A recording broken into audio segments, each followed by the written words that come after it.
बिस्मिल्लाहिर्रहमानिर्रहीम। अस्सलाम वालेकुम। बहुत ही शानदार किस्म का आज आपके साथ एक सालन बनाने की रेसिपी शेयर करने जा रही हूँ।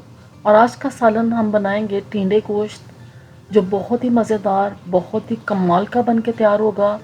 और इसका बनाना जो है बहुत ही इजी मेथड है, जिसे आप फॉलो करेंगे तो आसान तरीके से ये वाला टिंडे गोश्त का सालन इसी तरीके से आप भी बना के तैयार करेंगे।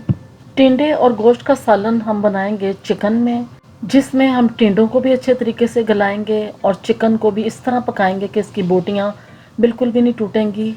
और चिकन और टिंडे दोनों ही बहुत अच्छे तरीके से सॉफ्ट और गल के तैयार होंगे। तो चलें शुरू करते हैं अपनी आज की रेसिपी और बनाते हैं बहुत ही शानदार किस्म का टिंडे गोश्त का सालन। इससे पहले अगर आप मेरे चैनल पे बिल्कुल न्यू हैं और फर्स्ट टाइम देख रहे हैं तो प्लीज़ चैनल को सब्सक्राइब, लाइक और शेयर ज़रूर किया करें। अपने फैमिली एंड फ्रेंड्स में भी शेयर किया करें और कमेंट्स में बताएं कि आपको मेरी रेसिपीज़ कैसी लग रही हैं। तो चलें शुरू करते हैं अपनी आज की रेसिपी और बनाते हैं बहुत ही शानदार और बहुत ही मज़ेदार किस्म का टिंडे गोश्त का सालन। टिंडे गोश्त का सालन बनाने के लिए सबसे पहले हम टिंडों की कटिंग करेंगे। तो 5 मैंने इस साइज़ के जो टिंडे हैं ये ले लिए हैं। सबसे पहले इसकी हम स्किन को रिमूव करेंगे और फिर इसके बाद इसकी हमने स्मॉल पीसेस में कटिंग कर लेनी है। और जब कटिंग करेंगे तो इसमें कुछ जो बीज हैं बहुत हार्ड होते हैं, उनको आपने डिस्कार्ड कर देना है। अब इसकी जो कुकिंग है वो स्टार्ट करेंगे। तो मैंने लिया एक पैन, इसमें सबसे पहले हम ऑयल डालेंगे, आधा कप। ऑयल थोड़ा सा गर्म होता है तो इसमें हम टिंडे डाल देंगे। इस तरह के पीसेस में मैंने टिंडों की जो कटिंग है वो की थी, क्योंकि इनको हमने गलाना है, सॉफ्ट करना है, कुकिंग भी अच्छे तरीके से करनी है। तो इस तरह की कटिंग करेंगे ना तो टिंडे बहुत ही अच्छे बन के तैयार होंगे। अब इन टिंडों को हमने फ्राई करना है। फ्राई करने से ये कि एक तो इनका जायका बहुत कमाल का बनता है और पूरी कुकिंग के दरमियान टिंडे जो हैं बहुत अच्छे तरीके से गल जाते हैं, बिल्कुल भी ये सख्त नहीं रहते। और इनको पकाना भी हमने चिकन में है, चिकन का भी हमने ख्याल रखना है कि चिकन की भी बोटियाँ बिल्कुल ना टूटें और जो टिंडे हैं ये भी अच्छे तरीके से गल जाएँ, सॉफ्ट हो जाएँ। अब टिंडे जो हैं इनको हम फ्राई कर रहे हैं। इन पर हल्का सा जब लाइट ब्राउन सा कलर देखने में नज़र आएगा ना, तब तक हम टिंडों को इसी तरीके से फ्राई करते जाएंगे।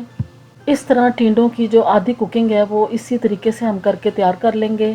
तो अब टिंडे जो हैं इनका देखें कलर चेंज हो गया है, बहुत ही अच्छे तरीके से ये फ्राई हो गए हैं। तो एक स्टेनर लेंगे, स्टेनर की मदद से इसको मैं एक प्लेट में निकाल लूँगी। सारे टिंडे जब प्लेट में निकाल लेंगे ना तो फिर इसी पैन में हम इसकी जो फर्दर कुकिंग है ना वो स्टार्ट करेंगे। तो टिंडे निकालने के बाद इसमें मैंने गोश्त डाल दिया था, जो चिकन का गोश्त है वो मैंने लिया था हाफ़ के जी। और ऑयल आप देख रहे हैं कि बीच में है, इसी ऑयल में हम इसे फ्राई करेंगे। और चिकन की जो कुकिंग है इसी तरीके से हम करेंगे। अब चिकन को पहले हमने करना है फ्राई, और फ्राई इसको इतना करना है कि इसका भी हमने जो कलर है ना जब तक चेंज नहीं होता तब तक हम चिकन को ऐसे ही फ्राई करते जाएंगे। इस तरीके से चिकन का जो कच्चापन है वो भी दूर होगा, इसकी स्मेल भी दूर हो जाएगी और चिकन भी अच्छे तरीके से फ्राई हो जाएगा। और इसकी जो कुकिंग है ना उसमें चिकन बिल्कुल भी नहीं टूटेगा और टिंडों के साथ बहुत ही अच्छे तरीके से बन के तैयार हो जाएगा। अब चिकन का कलर आप देख रहे हैं कि इसमें काफ़ी चेंज हो गया है, पिंक से ये वाइट देखने में नज़र आना शुरू हो गया है। तो अब इसमें हम कुछ चीज़ें शामिल करेंगे, जिसमें सबसे पहले मैं इसमें डालूँगी प्याज, जो मैंने बहुत ही बारीक कटिंग में 2 बड़े साइज़ के प्याज काट लिए थे। ये इसमें डाल के तो इसको अब हम फ्राई करना शुरू करेंगे। चिकन को प्याज के साथ जब हम फ्राई करेंगे ना तो प्याज भी इसमें नरम हो जाएगा, सॉफ्ट हो जाएगा और प्याज का भी कच्चापन जो है वो भी दूर हो जाएगा। और प्याज जब फ्राई होगा ना तो इसकी एक खुशबू आनी शुरू हो जाएगी। जब खुशबू आनी शुरू हो जाएगी प्याज की कि ये फ्राई हो गया, तो फिर इसमें हम डालेंगे लहसुन अदरक का पेस्ट, जो इसमें मैं 1 टेबल स्पून डालूँगी। और इसे डाल के इससे भी हम फ्राई करना शुरू करेंगे। और जब लहसुन अदरक अच्छे तरीके से फ्राई हो जाएगा, इसकी शानदार सी खुशबू आने लग पड़ेगी, तब तक हम इसको फ्राई कर लेंगे। और इसके बाद फिर इसमें हमने मसाले डालने हैं, जो मैं बेसिक मसाले डालूँगी। 1 टीस्पून नमक का, 1 teaspoon red chilli powder, half teaspoon मैंने हल्दी का डाल दिया है। ये मसाले डाल के तो इसको हम मिक्स करेंगे पहले अच्छे तरीके से। और जब मसाले इसमें थोड़े से फ्राई हो जाएंगे तो फिर इसमें हम टमाटो प्यूरी डाल देंगे। 2 लार्ज साइज़ के मैंने टमाटर लिए थे, इनको मैंने ब्लेंडर के जग में डाल के मिक्स कर लिया था और प्यूरी बन गई थी। ये इसमें डाल के तो इसको भी हम पकाएंगे। और फिर 2-4 मिनट हमने चिकन को इसी तरीके से भूनना है। टमाटर और प्याज अच्छे तरीके से इसमें सॉफ्ट हो जाएंगे, ऑयल इसका जो है वो सेपरेट देखने में नज़र आना शुरू हो जाएगा। अब इसी बुनाई के दौरान इसमें हम कुछ और मसाले डालेंगे जिनके साथ जायका बनेगा।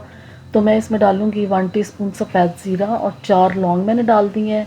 ये डाल के तो इनको भी हम इसमें पकाएंगे। इन दो चीज़ों के साथ ही जायके में बहुत फ़र्क आएगा, टिंडे गोश्त का सालन बहुत मज़ेदार बनेगा।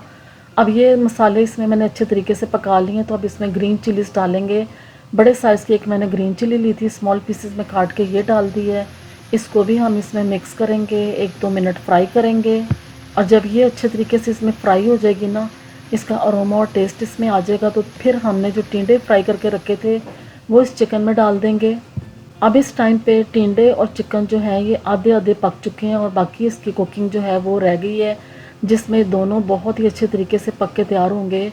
इन्हें हम अच्छे तरीके से टिंडों को चिकन में मिक्स करेंगे और अब इन्हें हम भूनेंगे, थोड़ा सा भूनेंगे ताकि इसका जो ऑयल है वो भी अलग देखने में नज़र आ जाए और जो प्याज और टमाटर हैं ये और अच्छे तरीके से इसमें पक जाएं और सॉफ्ट हो जाएं, ताकि इसका जो शोरबा है इसमें दोनों चीज़ें देखने में नज़र ना आए।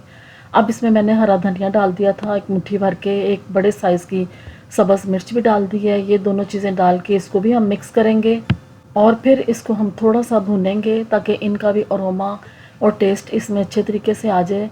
और जब 1-2 मिनट इन दोनों चीज़ों को भी हम टिंडे और चिकन के साथ भून लेंगे ना, तो फिर इसमें हम डालेंगे पानी। और पानी में आपने अगर ग्रेवी बनानी है तो आप इसमें कम पानी डालेंगे, शोरबा बनाना है तो आप थोड़ा सा ज़्यादा पानी डाल सकते हैं। तो मैं इसमें 2 कप पानी के डालूँगी। जब ये पकेगा और ड्राई होगा तो 1.5 कप पानी का इसके अंदर रह जाएगा, जो ग्रेवी बन के तैयार हो जाएगी। तो पानी डालने के बाद इसको मैंने मिक्स किया है। मिक्स करके अब इसको हम बॉयल आने का वेट करेंगे। जब इसको बॉयल आ जाएगा थोड़ा सा पकाएंगे और फिर हीट ऑफ करके मैं इसे कवर कर दूँगी। और कवर करने के बाद आप इसकी लुक देख सकते हैं, कितना शानदार टिंडे गोश्त हमारा बन के तैयार हो गया है, जिसे आप रोटी, नान, पराठे, चावल किसी भी चीज़ के साथ खाएंगे ना, तो ये सालन खाने का आपको मज़ा ही आ जाएगा। रेसिपी अच्छी लगी तो इसको ट्राई ज़रूर करें और पकाएं इस तरह का टिंडे गोश्त।